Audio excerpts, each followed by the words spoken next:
Is Kilman the new Mitchell? So just real quick, I had it up here. Kilman is the highest scoring defender, priced 4.5 or lower. He's tied right now with Vestergaard from Southampton with 21 points on the year. Gash, you just brought him in, so I'll let you start a little bit. I know you told us a little bit when you were going through your team, but reiterate some of your thoughts on Kilman for us real quick.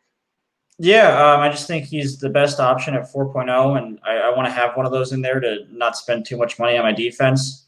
And he's looked really solid the past couple of weeks where he's played for Wolves with some of their injuries in the back line. So based off some of Nuno's comments, I think he has at least a shot of keeping his place in the team based on his form. So I'm excited to hopefully see him keep starting and keep playing and getting me some points. Actually, he's up to a 4.1 right now. I don't know if he just rose while we're recording, but still, sucks for anyone who didn't get him in at 4.0. Yeah, I mean, a Wolves defender at 4.1 now is definitely a good option. Tazz, how are you feeling about him? I agree. I think it's a great budget option for a solid Wolves defensive team.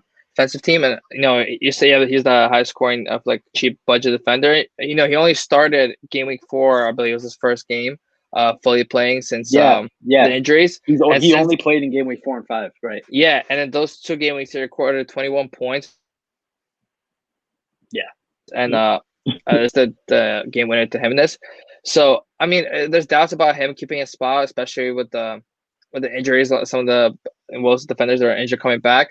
But I think at 4.0, if you wildcarding and bring him in, I think it's a great risk to take, because if anything, if he does get benched, that's a 4 million bench player that you have that doesn't start. You're not losing out on much. If he was like more like 5, then I'd be a little bit more hesitant. But at 4 million, I think it's just it's an easy risk to take.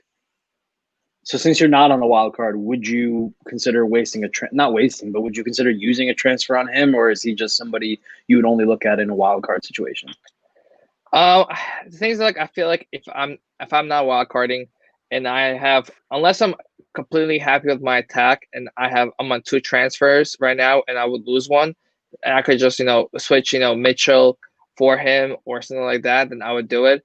But otherwise, I feel like it's no point to waste unless you personally think he's that much of a differential pick. There's no point wasting a transfer on a budget defender like that, unless you're going for maybe you're considering dropping, you have a Liverpool double up, you're considering dropping Robertson for him or Trent for him and then use that money elsewhere. I feel like just to switch from one bench budget option to another, it's kind of like, I'd rather save the wild card, but at the same time it's up to you to decide how much of a differential he is. Right. I agree with that. C4, what are you thinking about Kilman? I agree with Tazz's take there, though. It might not be worth it to bring him in on a transfer. I think I would only bring him in right now if I had the wild card, because I don't really want to waste transfers on bench fodder right now. Outside of that, I think it's really cool seeing how this is, I think, 2 years in a row now. Sace was really cheap last year. Now we're already getting a cheap Wolves option this year.